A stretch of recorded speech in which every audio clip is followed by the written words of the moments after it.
এখানে আল্লাহ বলেছেন চুরি করলে চোরের হাত কেটে দাও। কি করো? কে শুনবে এই কথা? এখন কে মানবে এই কথা? আল্লাহ পাক বলেছেন যদি জেনা করে জনসমক্ষে 100 বেত্রাঘাত করবা। সূরা নূর, কোন সূরা? সূরা নূর আয়াত নাম্বার 2-3, বাসায় গিয়ে চেক করে দেখেন।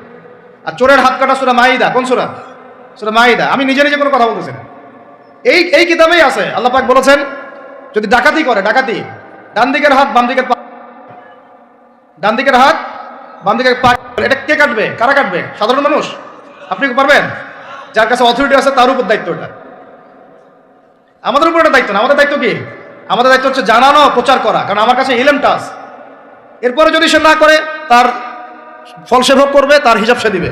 আমাদের কাছে এই পর্যন্ত শেষ, কুল্লু খালাস। আর এরপরে যদি আল্লাহ পাক আপনাকে নিয়ে যান উপরে, তখন আপনি সেটা করবেন ইনশাআল্লাহ তাআলা। ঠিক আছে? এখানে আছে, এর ব্যাখ্যা তো হাদিসও আছে। মাদক দ্রব্য সেবন করে, কি সেবন করে? 40টা বেত্রাঘাত। কয়টা?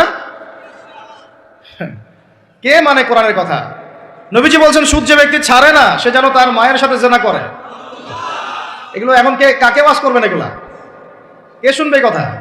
সুদি এনজিওর 6 লাখ দেশ ভরে, তারপরে এমন কোনো গ্রাম নাই, এমন কোনো শহর নাই, এমন কোনো ব্যাংকিং সিস্টেম নাই যেখানে সুদ নাই।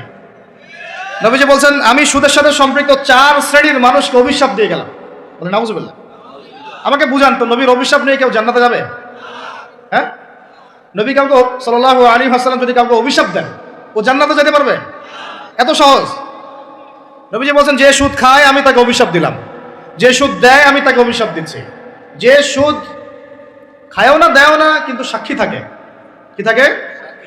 আমি তাকে অভিশাপ দিচ্ছি। আর যে ব্যক্তি সাক্ষীও থাকে না কিন্তু লিখে রাখে, আমি তাকেও। বলেন তো এর মধ্যে পড়লো কিনা? পুরো সিস্টেমটা পড়ে নাই? পড়েছে।